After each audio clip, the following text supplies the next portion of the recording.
Hello. Good afternoon, friends. Good morning from California. Linda, glad you could join us. How are you? Hi, Lewis. Good. How have you been? I am having a great day. I just got back from Miami last night, there is no better shape that I could be in for this training. That's good. Right. Hopefully, Lois, you're not hungover. How could I be? All I did was drink fresh juice and go on runs there. That's it. Nice. Love it. Good afternoon. Welcome to those of you just coming in. Glad you could join us. Who do we got? Hey, Wendy, how are you? Hey, Will. How are you? I am great. Arlene, Greg, Julie.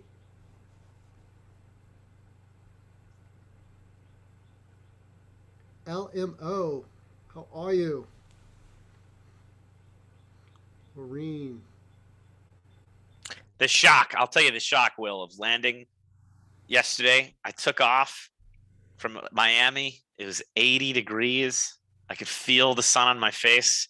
Yeah. 3 hours later, we landed in New York. It was 28 degrees. Yes. I know that feeling well. Same experience, right? Same experience when I was in Costa Rica, 93 degrees. Get back on a plane, you get to New York, and it's snowing. Yeah. It's a nice welcome. And you're like, this is where I live. I choose to live here, right?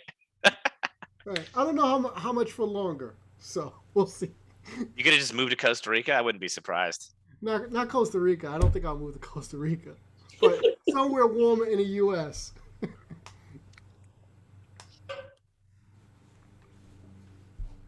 Hey, Arlene. We're going to give people Hello. Just another minute or two here, and then we will get started.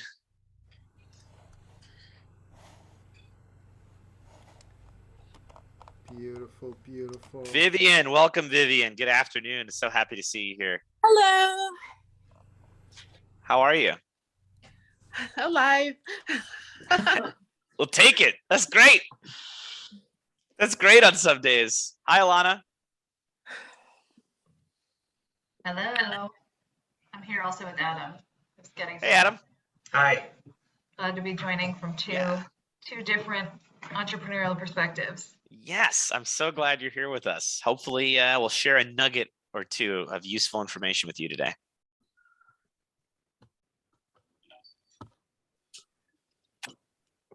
What do we think? Well, we'll get started here in about 1 minute. 1 minute. We'll let some other people load in here and we will make it happen.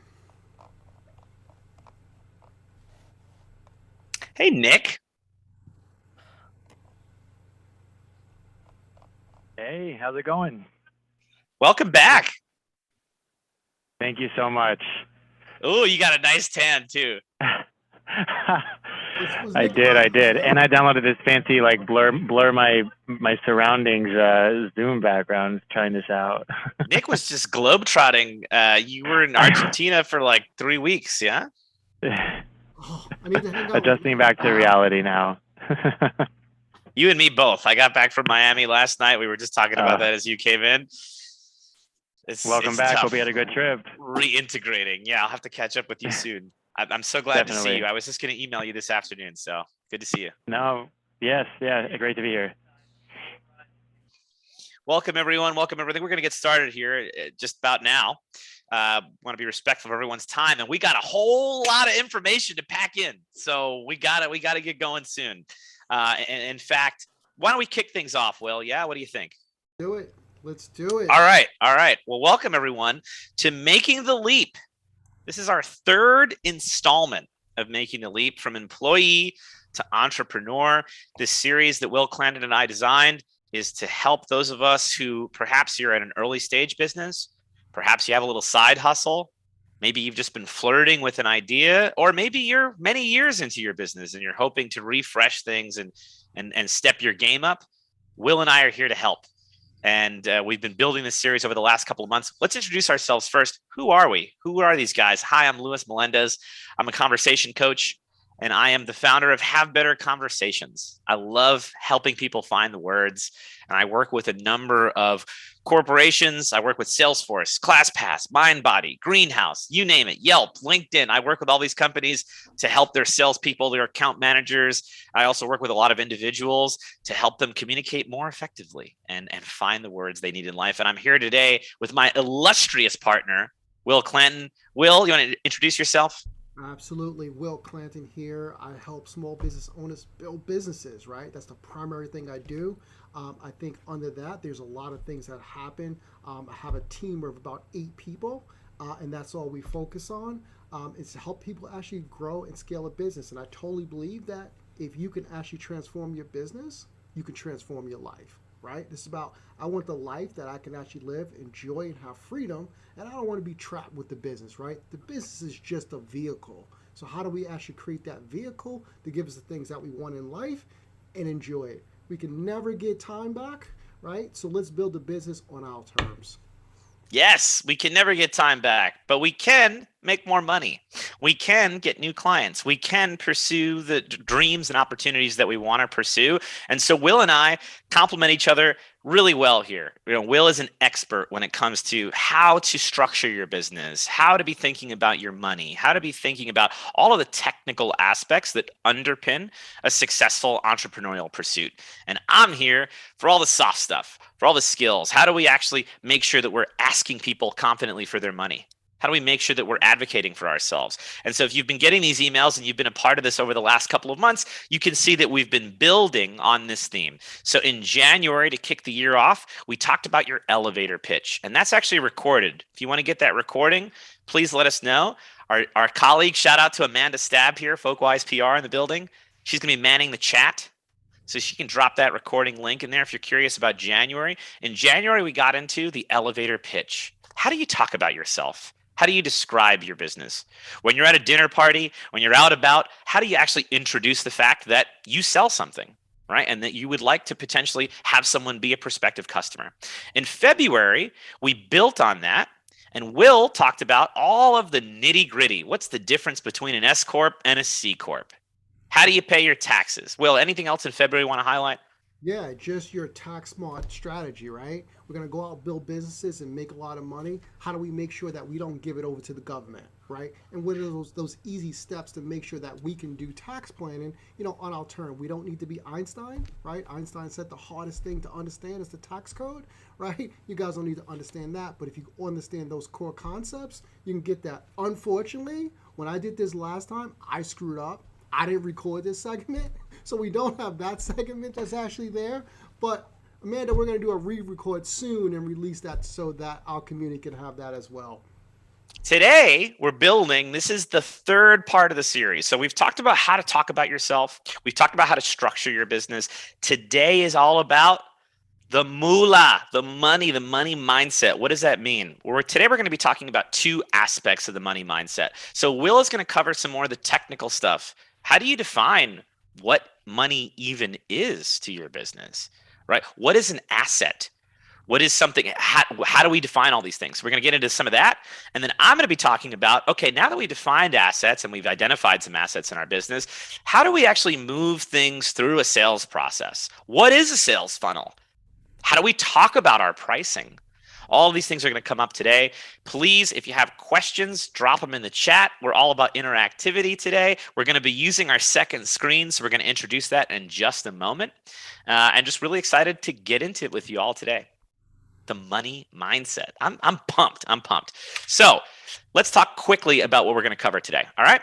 So the money mindset, we're going to talk about how to think about the business assets versus personal assets, right? If you're starting to run a business, you're starting to make the leap from employee to entrepreneur, you got to start thinking about, okay, what's my personal bucket and what's the business bucket? How do I draw those distinctions and how do I start setting that up? Next, we're going to talk about the focus on building assets that generate income. That's what we all want, right? We all want to be making money when we're sleeping. We all want to have assets that generate income. So we're going to cover that.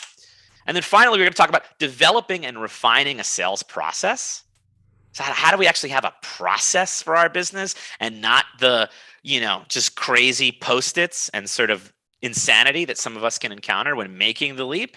How do we actually have technology underpinning that? And the last thing we're going to get talking about is comfortability with pricing and actually closing deals and retaining customers, asking for business, sometimes the most uncomfortable part, right? So we're going to get into all of that today. Before we do any of that, folks, on your cell phone, or if you're fancy like me and you have a second monitor, sure, pull it up on your second monitor. But for most of us here, hop on your cell phone. Go on your cell phone to pollev.com/LewisM553. This is an interactive tool. We're going to be using this tool throughout the afternoon. There's going to be a quiz at some point. Okay? That's right. There's going to be a quiz. And we're actually going to be giving away all kinds of stuff too today. I'll let Will talk more about that. But you can expect some freebies. Yes. We got to get swag made. We got to get Making the Leap, like a Making the Leap beer koozie. Making the Leap making the Leap frisbee. Be exciting. Does swag actually stand for stuff we all get, or is that just a line from The Office? That's a good question. I don't know. I know. One of my clients, Wendy, on here, she always talks about swag. So, not to put her on. Love swag. Wendy, do you know what's the etymology of the word swag? Is it stuff I we all don't get? know, but that sounds pretty good. Even if you just made that up, that sounds really good. Michael Scott from The Office, he Lewis made that does up. make stuff up. It's true. It's true. Clear. Yeah. I made up everything I'm talking about today too. Making the Leap wine glass. Yes, Karen, I like it, and I like where your head's at. Already. It's past noon. It's acceptable. All right, so we have our second screens. Not in California. Yeah, not in California, not quite. All right, so just to test out our second screens here, folks, let's make sure these are working. So we're talking about money mindset today. You can pick one money mindset to have. You can be P. Diddy, making it rain cash. You can be Warren Buffett, the richest man alive. You could be Nicki Minaj in a literal dress made of money. She's got a money mindset. Or we could be Scrooge McDuck, swimming through pools of cash. Who would you be? You can only pick one. Warren Buffett leading the pack right now. Personally, I don't want to put a finger on the scale here, but personally, I think I would go Scrooge McDuck. You're not winning that battle today, Lewis. No, wow, he's the least popular. Poor Scrooge McDuck. Warren Buffett, crushing it. The richest guy alive, of course. We all want to be like him on some level. And Sean Combs here, P. Diddy, Puff Daddy, shout out. All right, great. So we've got our clickers working. Yes, we are. We're all familiar with how this works now. Yeah. Excellent. Yes, Vivian, I love the affirmation. All right, Will, gonna pass it over to you. Take it away, my man. Let's do it. Hey guys, as we begin the shift here, what I'm going to be talking about is assets. So you guys are on the Pollev, on your phones. Just go in there and just give some examples of assets that you know. So whatever you know to be an asset, just drop that in. That will be great as we continue to go on. I think it's important to identify first, what is an asset? Property, love it. Per property, love it. What else? What else is an asset? Okay, we got two properties. So that's the one. Equipment, love it. Equipment's an asset, absolutely. Computer equipment, yes. Cash, show me the money, right? That's what we're talking about today. That's an asset. Security, a bond, stock, love it. Stocks, yes. Equipment, tools, love it. What else you guys got? Employees. Depends on who you ask on that one, but yes. Business equipment, experience, love it. Beautiful. Connections, furniture, love it. These are great. Yourself, geez, it seems like you guys are in my slide deck already. Lawnmower, truck, trailers, rental property, furniture. I will leave this going for like another 15 seconds. Computers, anything else, guys? Office furniture. Yes. Customers. Yes. Rolodex, contact list. Rolodex. Somebody took it back in the days. Who has a Rolodex? Adam, you guys over there have a Rolodex going? Love it. Human resources, skills. This is great. Yeah, this is A lot of good answers in here. a lot of good answers. Let's go on, Lewis. Let's go to the next slide. So the one point I want you guys to get, if you don't leave with anything else, is that income comes from assets. And I screwed that up when I first started my business, right? It was all about, hey, how can I go and make some money? But if we think about it, and we think about when we're in business to create assets first, we'll always have income, right? So Lewis, you can go on there. So first thing you guys were saying, property, right? It's the asset. What does it create? Property creates rental income, right? So an asset is always going to actually create some type of income for us if it's an asset. What else do we have, Lewis? Stock, which is an asset, right? What does a stock give us? It gives us dividend income, right? And then we have money, which is an asset, which gives us interest income. So we want to stay in the frame of mind that when we're actually building a business, let's not focus on income. Let's stay in a frame of mind of focus on assets. If I actually create assets, I'm going to get income, right? That's kind of the Buffett way, right? He goes out, he buys businesses. What is he buying? He's buying that asset so that asset will generate him income. That's how we actually create freedom. Without having assets, then we possibly have income, but we're not building anything that's going to be sustainable. And that's the worst thing that you can do. If you're going to build a business that has assets. So in the future, you're just not relying on the income. Let's differentiate between personal assets and business assets, right? So first one is cash. A lot of you guys said that, right? So cash I have, hey, that's personal assets. What else we got, Lewis? Stocks, right? I can own stocks personally, which is going to be my personal assets. And the last one is real estate, right? I can live in my house. I can own that. That's a personal asset. The one thing that you should know is that you're also an asset, right? You, right? And this is where the problem comes in at. Because for most of us in business, when we actually make the leap, the only asset that we have is ourselves. And when we show up that way, we really don't have a business. What we really have is a job that we work for ourselves, right? But you are the assets, and the truth is, you generate income. Lewis, you're like brewing over there, I see. Yeah, it's just such an important distinction that Will just drew that really it's taking me a while. I'm still only about a year in from having made the leap myself. And I think this is such an important distinction.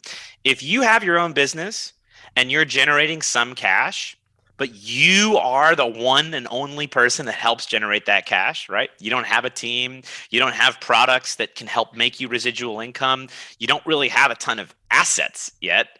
Then really what you are is you're self-employed. You have not built a business yet, right? A business is a process, a function that you can set unto itself, and it operates and it generates income. Then it becomes an asset, right? That's what Will is really saying. And it's such an important distinction that I continue to have to learn and relearn as I make my way into entrepreneurship. Yeah, and just if you go on to the next slide, Lewis, here, right? We need to change our thinking to change our lives, right? That's what Brian Tracy said. And like I said before, me initially in my early stages of business, my thinking was go out and make some money. Go out and actually just sell something to someone. And that's great for time being. But as I became older, right? As I became an empty nester, no kids at home, right? The question now becomes is, what am I going to do with this business? And if I would have started from the beginning, so all you guys who's making the leap, who's in first year, right? If you think about creating assets rather than income, when you come to the end game of your business, you're going to have a sellable asset. And that's the key takeaway. If you're going to build it asset driven from the beginning, Don't wait. Don't be like me and wait like, okay, now it's time for me to work on my structures and turn this into an asset. So change your thinking, change your life. Brian Tracy. Such a good gem there, right? Like if you build your business from the bottom up, focused on that asset wealth and really building long-term value, you're setting yourself up for an exit at some point, right? Because you may not want to just work your business by yourself forever, right? The day is going to come where you're going to want to go do something else. Maybe you're going to go move down to Costa Rica like Will is, right? You're going to want to sell your business. Yeah, Rosa, it is a lot of pressure, right? It's nice to totally agree. It's the most satisfying thing in the world when you can run your own business. And man, that pressure, that weight on your shoulders, it can be very intense. There's no direct deposit coming, right? You can't just be, oh, getting paid. It's Thursday morning. I'm getting paid. No, no, no. You got to go out there and do it yourself. That's good stuff. All right. So let's differentiate. Personal assets can also be business assets. So I want to be clear with that first, right? So all the things that we just went through that are personal assets, those also could be business assets. But what I want to focus on here is these business assets. And some of you guys said it with the Rolodex, right? One of my business assets is my list. Who am I connected to? Do I have a client list? Do I have a prospect list, right? The list that I actually have becomes very valuable. The difference is, hey, if some of you guys are actually just starting out, right? You guys can be absolutely better than me in everything that you do. But your list size might be that you have 10 people. My list size, I have 5,000 people. So for me, when I push a button, my communication is a lot different. Your message can even be better, which it probably is, right? I failed English. But when I actually have 5,000 or 10,000 people on my list that at a push of a button, I can actually contact them, that becomes extremely valuable for your business. So a business asset is your list. We need to think about what's the assets in the business. What about your brand, right? Your logo could be an asset, right? Your marketing assets. A lot of people don't think about this. When I'm actually creating something, let me invest the time to make it an asset than just throwing something at the wall to see if it sticks or not, right? My assets that I'm creating, which is my website, right? That could be an asset. My logo, if I actually have a trademark, those are assets for the business. And if I think about building assets to the business, then my marketing assets is going to pay me money. The problem is that most of us, right, we just think that I'm just going to go on social media and post something, right? This is Amanda hit me in my head, right? I'm just not going to go on social media and post something. I want to actually put something out there that's going to be meaningful, that's going to attract the right people, and it's going to take time to create those marketing assets. So don't think about it as just an image that you're putting out there, a video that you're doing. You're creating assets. Your team, right? A lot of you guys were saying you know that you are, but if I can actually put a team together that can collaborate, then there's some synergy that happens because I have this team. Like I know, hey, I've built such a robust team that I can work with, right? That measures up with my strengths and makes all my weaknesses look really good because someone else handles that. That's an asset. Right? Yeah. The team aspect is so important. I'm really learning this firsthand. So I have a second business. I'm a serial entrepreneur now. That sounds good. I got to start saying that more often. And I'm not a serial entrepreneur like Kellogg's. I have another business. My other business is nothing to do with breakfast foods. It's an entertainment service. And guess what? Last month, I learned the power of the team so acutely because 25 minutes before our session, I had 17 people coming from an office to come and have this office experience. 25 minutes before, one of my team members cancels. She's sick. She's throwing up in the subway on the way there. Cool. Told her to go home. Okay. Let her deal with that. What did I do? Thankfully, I had a back bench. I have a whole team of people that I've developed and I can trust. I called up my friend David. He was there in 30 minutes. I woke him up from a nap. And he showed up within half an hour. And I just simply tell that story to say it's so important to have people that you can trust and that you can depend on, and that you're building out that network of people, because things happen. You got to have a backup plan. You got to have people that you can depend on. I love that, Lewis. You hit the bench component up, right? There's some power in, right? To my client, I can't show up and say, hey, we can't produce this work, right? One of my team members may say, guess what? I got a better opportunity. And if you don't have a team that's actually in place that can still deliver your product or service, then you are going to impact those clients that you're actually dealing with, or those customers, right? So no, we build a business, my team is going to be able to function no matter who's there or no matter who's not. And if I don't have that, I really don't have an asset. And the last one, which is my favorite one that a lot of people don't think about, right? In businesses, my assets are, what are my processes? What happens step by step in my business to make sure that it functions and works, right? When Warren Buffett is going out and he's actually buying businesses, he's looking at a few things. One is, hey, who's the person who's leading the organization? And do they have processes in place that works like clockwork, right? And a lot of you guys are not thinking about what your process in the business is. And one of my favorite ones, and I'm going to pass the baton to Lewis to begin to talk about this, is the sales process. Do you have that process? So besides yourself, what's the next asset you are going to build or create? Got your Pollev, just go back to your app. What's the next asset? Hearing about the business assets, right? What are you going to work on to basically create or build now, since we just went through that exercise? And folks, if you're coming in late or you just showed up now, you can participate on the second screen on your cell phone. Head over to pollev.com/LewisM553, and you can participate and get your responses up on the screen here. Love it. I love the blog. That's one of probably Amanda's favorites. Team. Yeah, let's build it. When we're building this, let's make sure we're creating something with value. Sales process. You're currently only relying on referrals. Absolutely. Lewis, they want the sales process. Onboarding process. Love it. Content marketing. Huge. Free training. Building to host my business and have clients. Mapping the process. Videos. Creativity, brand recognition. I want to call out mapping the process here for a moment. Whoever contributed that, thank you so much, because it's so important. Even if you have a process, right? Even if you're like, cool, I know exactly. I do A, and then I do B, and then I do C, and I make money. Great. Is that written down anywhere? Is that codified somewhere? If you got amnesia, would your whole sales process just be up in smoke? Right? Like, make sure that you're actually formalizing these things somewhere.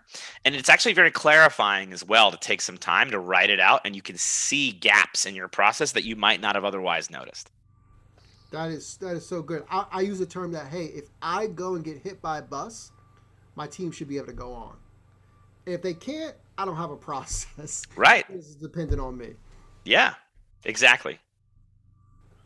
Cool. All right, folks, we feel like we have a good understanding of assets, what they are, what they're all about, why they're important, because now we're going to transition. We're going to talk specifically about one type of asset in our business that I think is so foundationally, fundamentally important, and really, really can be a game changer. If you're someone who's trying to make the leap, if you've made the leap recently, you're in those first 3 to 6 months, you're in your first 2 years, man, there are few things more important than having a sales funnel and a sales process. And I know, oh boy, some people, they hear the word sales and automatically they're like, I want to disconnect, right? I don't want to deal with this. My skin crawls. I get nervous when we start thinking about selling ourselves.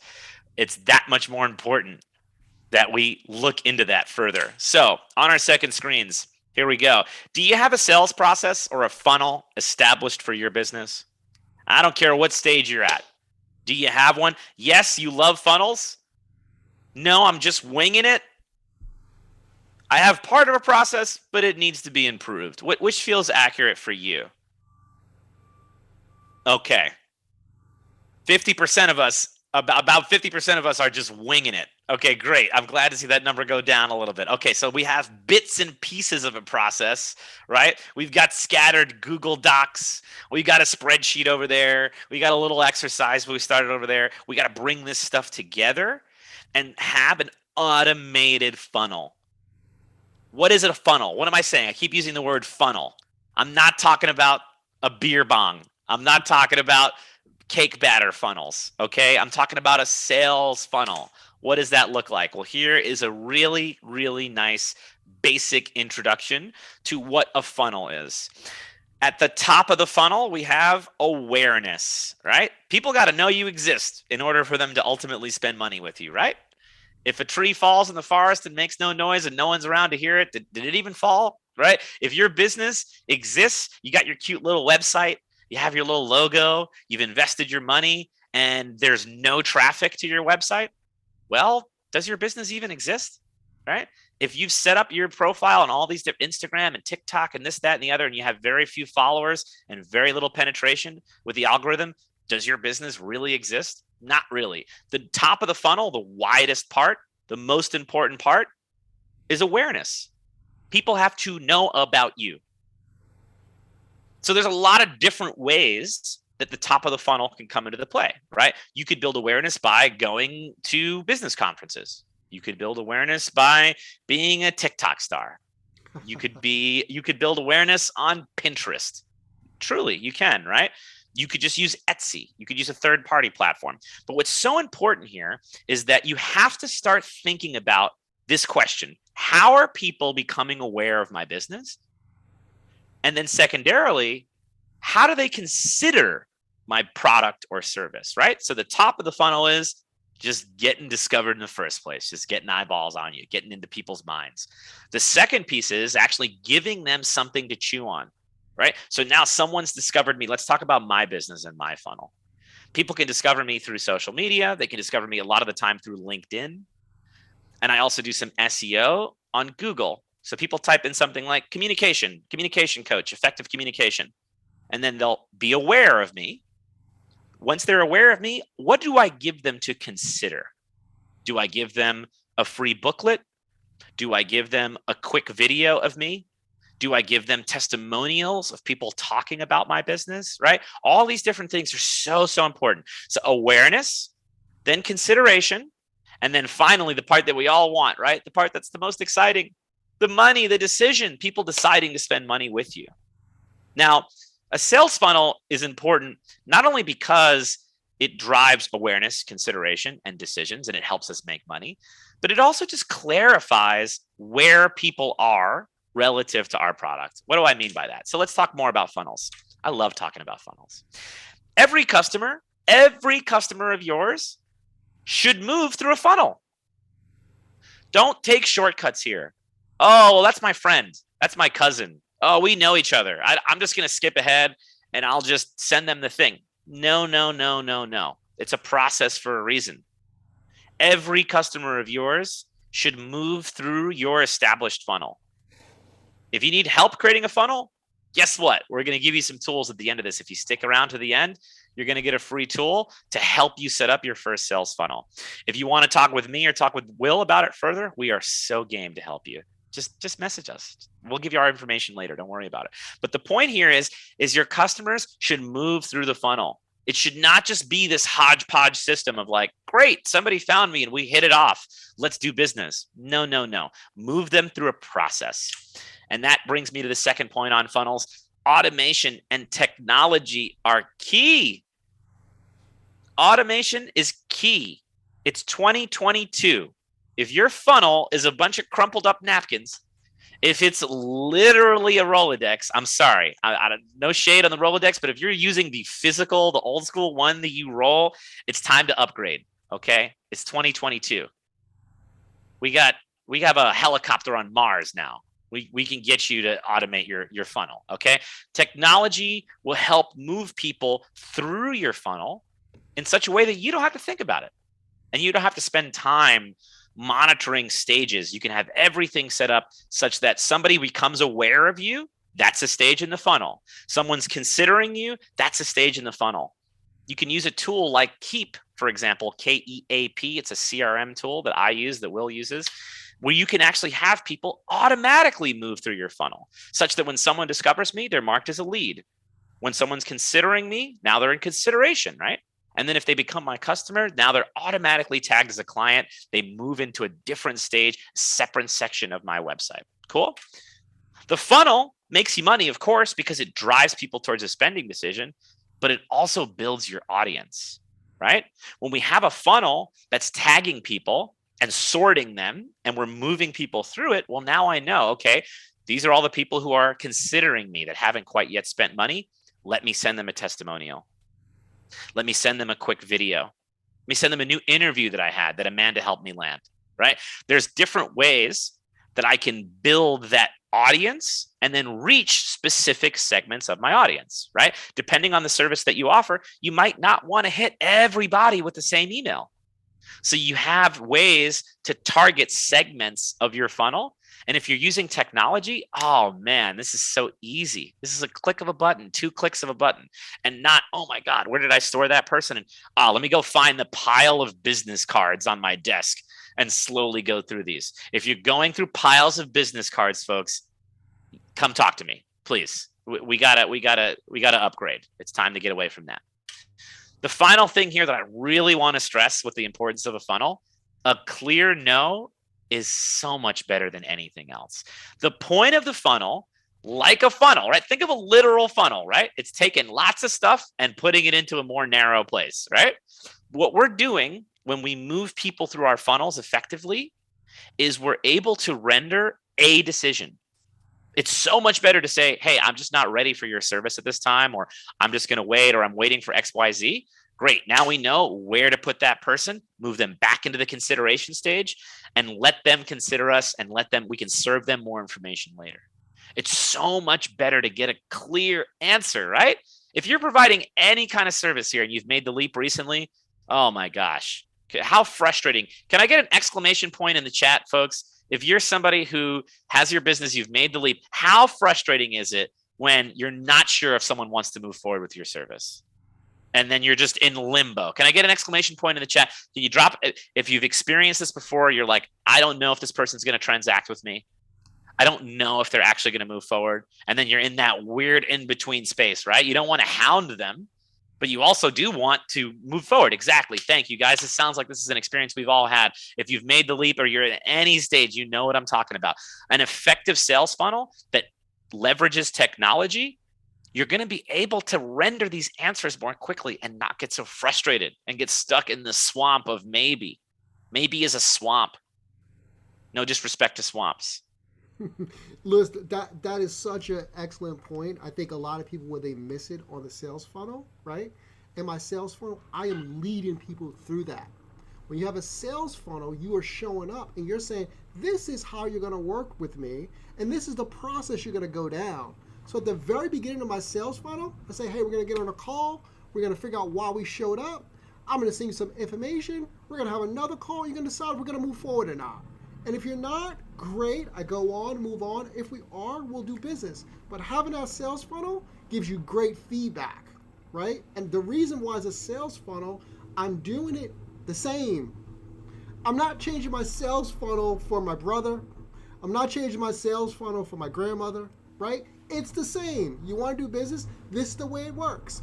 And we bring them down that same process. So that's the key. Sales funnel needs to be systematic, right? We're building an asset. Yeah, exactly. Think about one of the most effective sales funnels that we've practically all experienced here, McDonald's.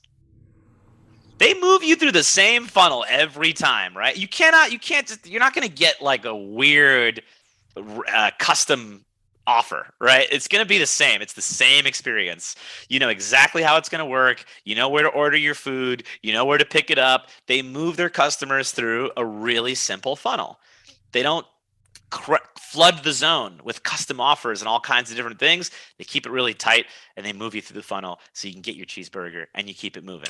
So what technology, we've talked about the importance of technology here. What technology do you like to use to organize your business? There's a lot of us here, a lot of different people in the room, a lot of different kinds of services. I'd love to hear some examples. What are you using to actually organize your business. And if you're like, wow, I don't use anything and I'm really hoping for an answer, don't worry.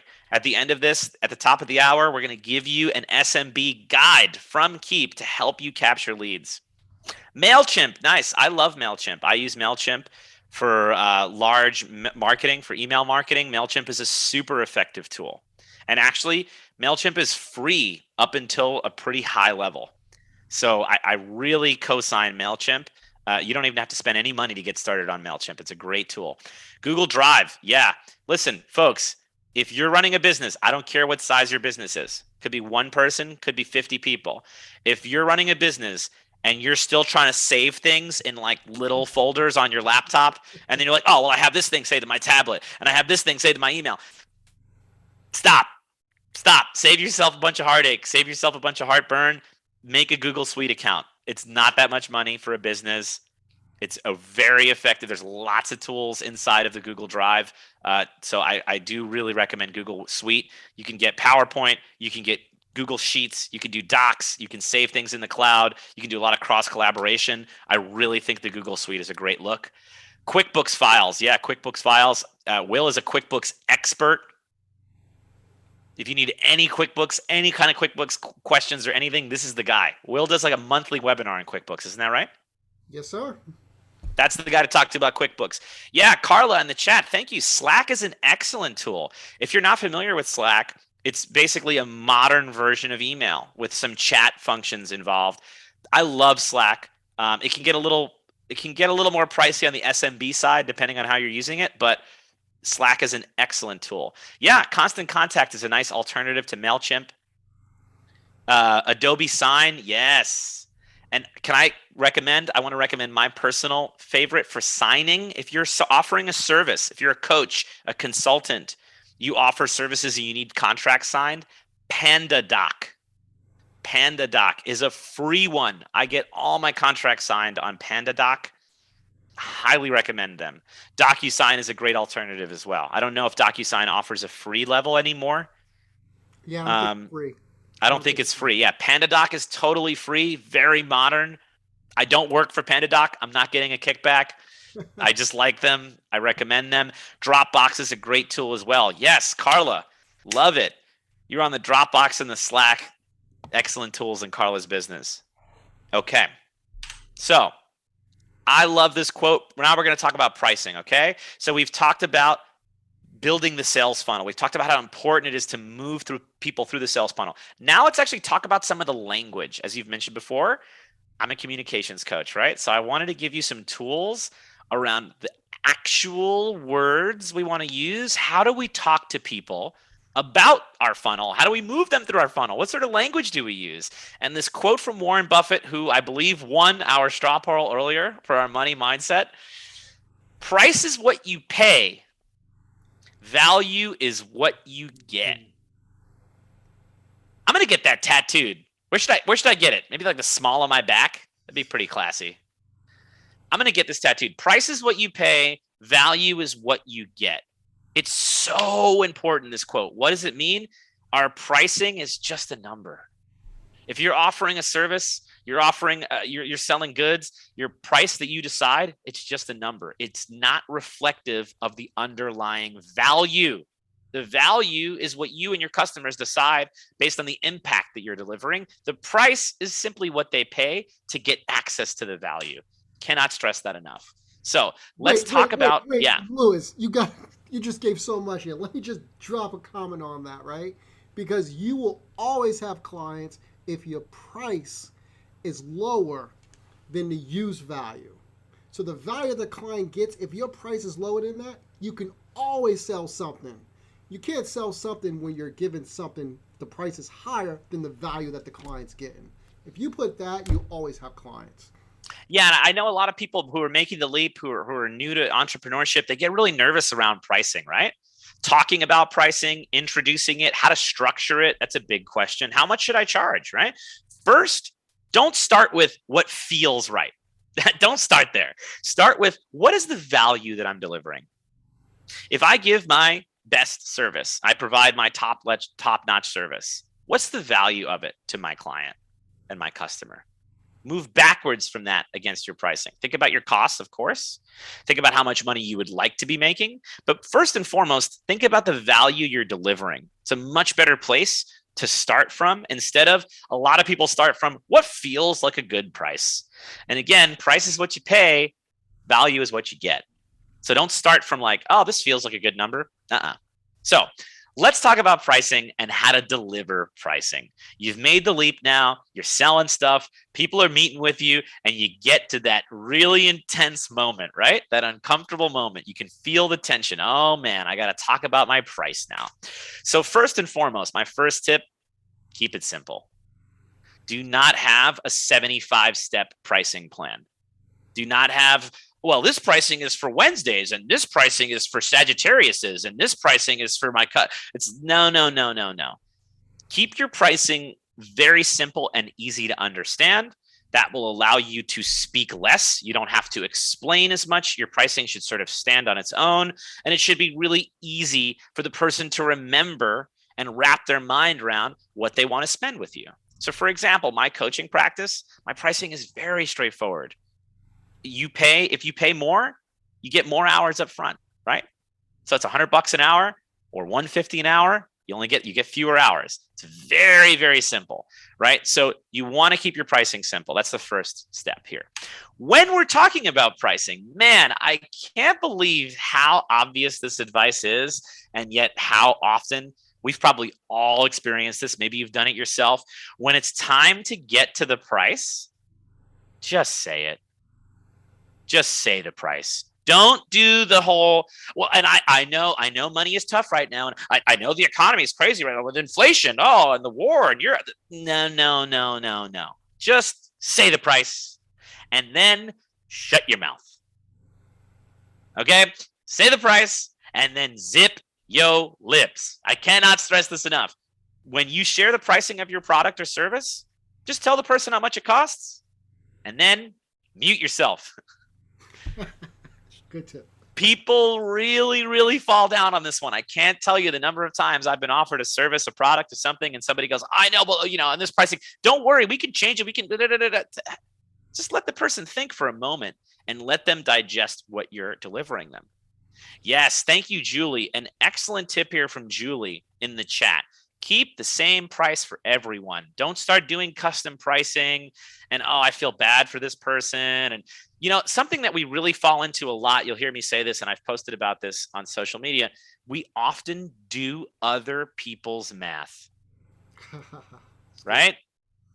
Oh my God, they just told me that they have a kid and their kid has braces and now, I mean, braces are really expensive. There's no way they're going to be able to afford my.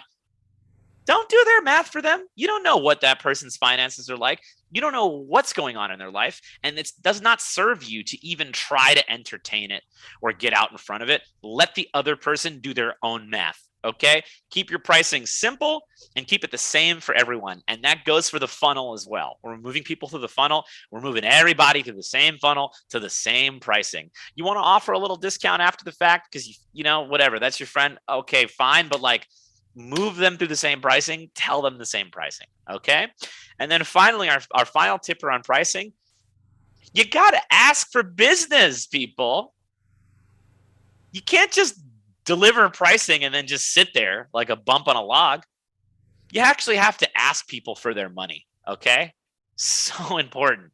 Ask for the close. What does that sound like? Hey, so this is my pricing. What makes sense for you? When do you want to get started? When do you want to start working together?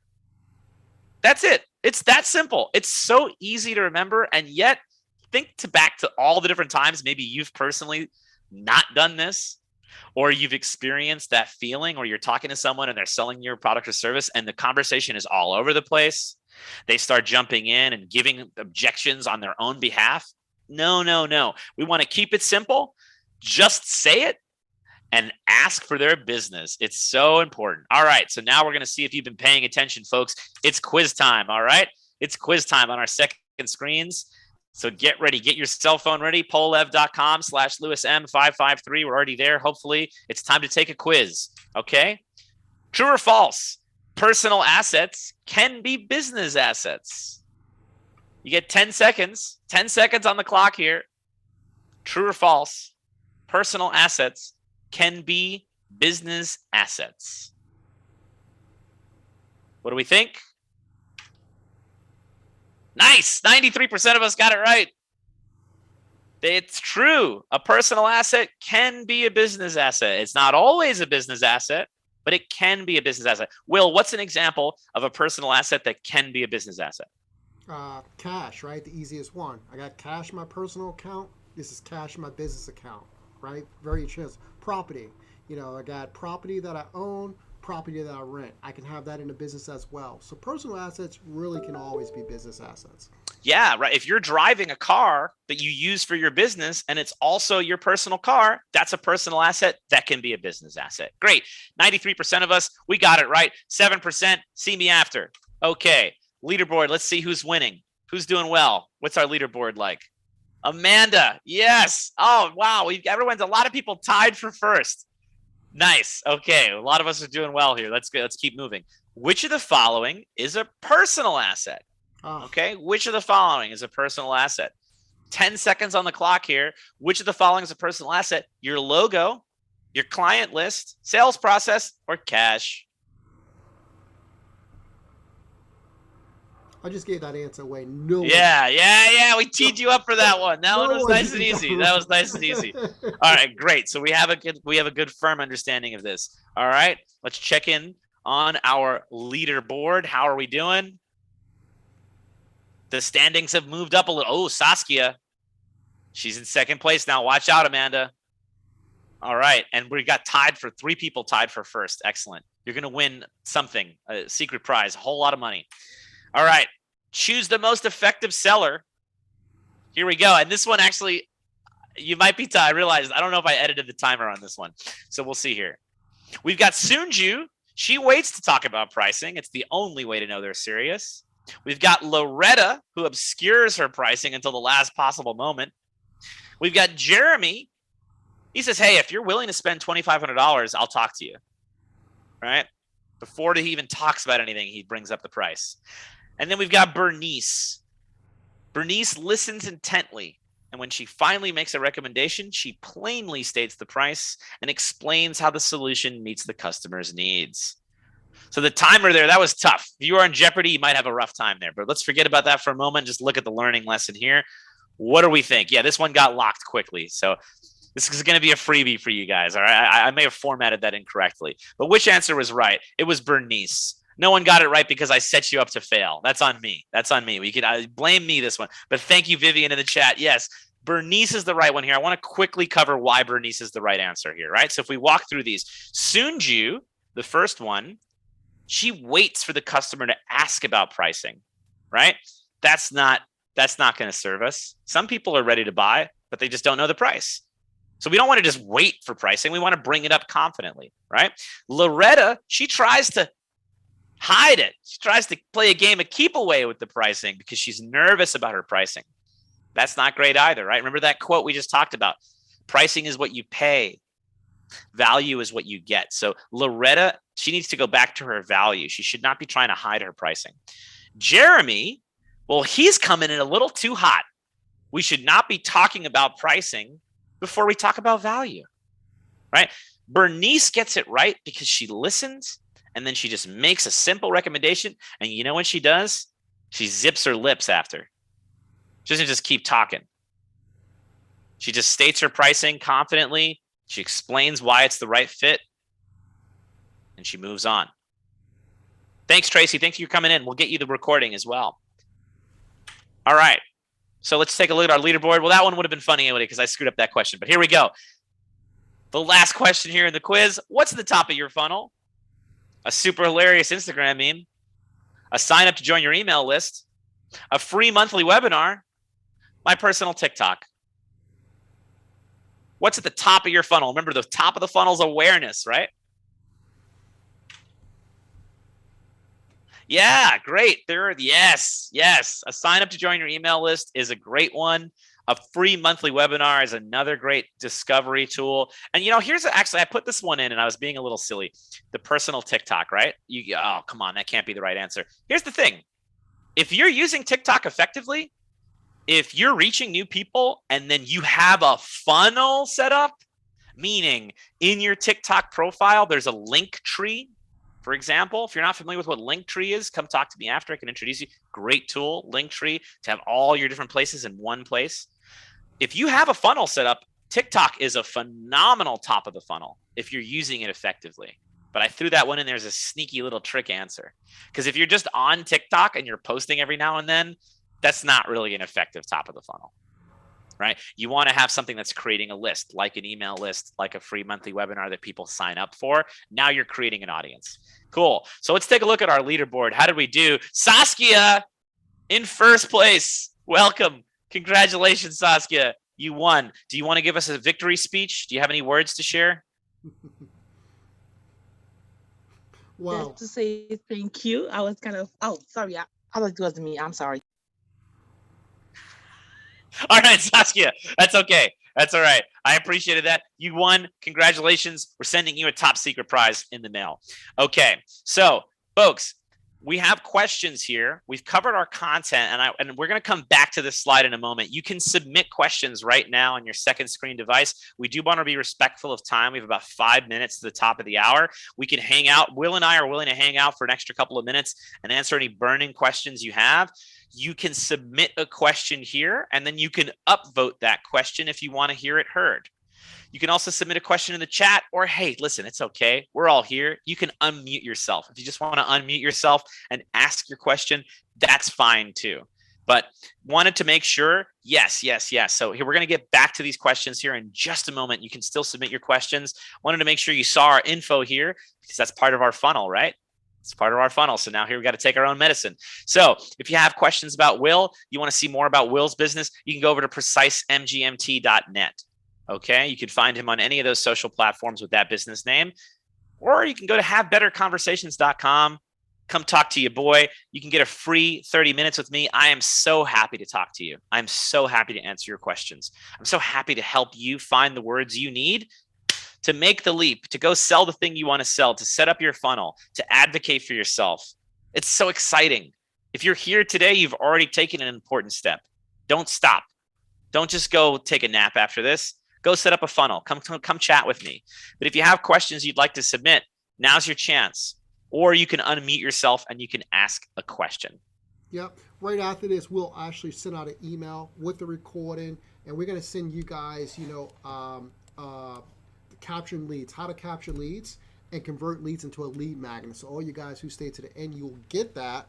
And then lastly, anybody who actually shares their feedback, we're going to give another tool, 25 things that you should be automating in your business. So, did you hear that, folks? If you share your feedback, you're going to get an email from us. And if you share your feedback with us, hey, I thought this was so cool. Oh, man, I didn't like Lewis's face. Whatever. We're going to give you free stuff. All right. That's whatever you want. So submit some feedback. And we're also going to be sending everybody that is attending right now. You're going to get a free tool from us as well to help set you on your way to get that sales funnel established. Do we have any burning questions? Does anyone have a question right now? You can submit a question here, or you can just unmute yourself and fire away. What questions do we have?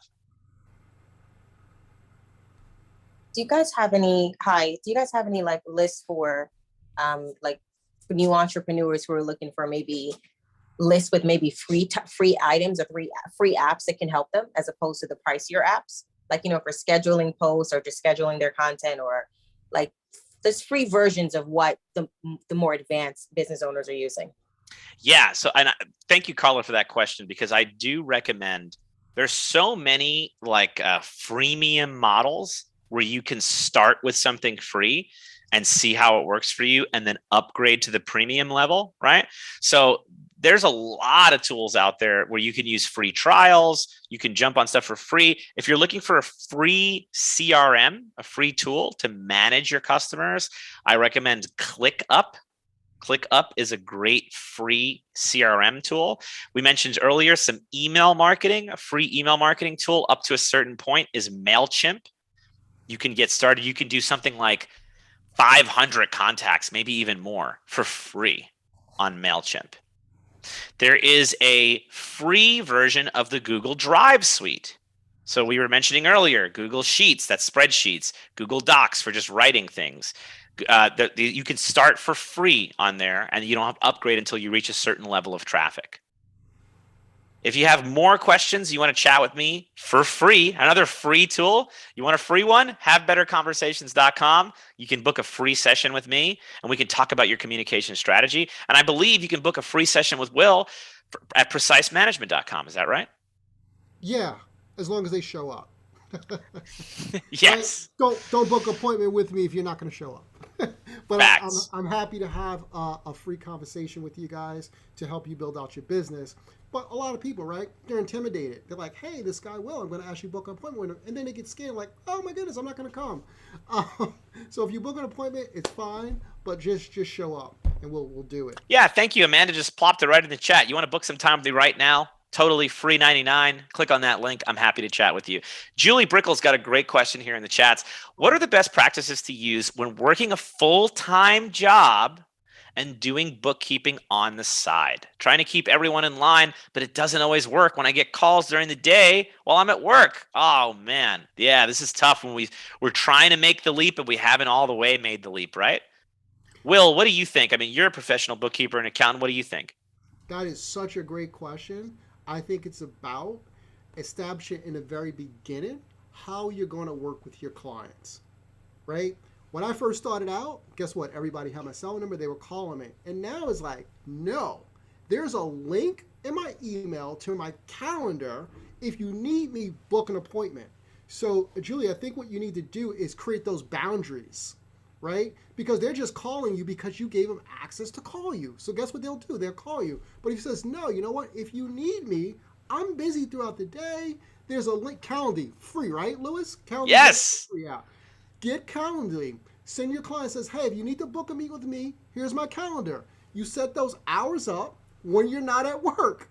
And guess what? You have those boundaries. So they call you after that, like, hey, I told you in the very beginning, don't call me, book an appointment, and then I'll be available to you. I think client likes that because then they get personal attention when you get on the call with them. Yes, yes. And what is Will describing there, folks? He's describing a funnel. He's describing a process, right? Julie, part of the challenge you're having here, and it sounds like other people are likely experiencing this, right? We're trying to make the leap. We have a day job. We have a side hustle. Phones ringing. Oh my God, it's very difficult to organize and keep your head on, from spinning, right? When you establish a funnel and a sales process, you don't have to worry about this because now everything's time blocked out. You know exactly, okay, Thursdays from 5 to 8, that's when I'm doing my bookkeeping. So now that's when they can book time with me. If we set up that process and that funnel correctly, we don't have to worry about any of these problems. I want to be very respectful of our time. We are at the top of the hour here. It's 2:00 on the East Coast, 2:03. If you got to go, totally understand. Will and I are happy to hang around for another few minutes and answer any more questions. Thank you all so much for joining us. You're going to be entering our funnel, right? If you're not already, and we're going to be hitting you up in the future for new Making the Leap. We're going to have another one next month. I think we're going to feature some women entrepreneurs. Stay tuned on that. But thank you all so much for jumping in with us today. We are happy to stick around and answer any burning questions here in the last 5 minutes.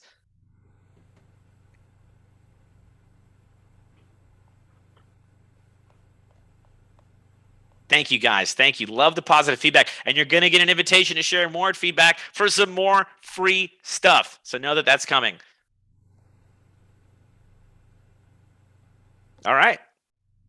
No burning questions. We can call it a wrap here in the next few minutes. Thank you again for attending.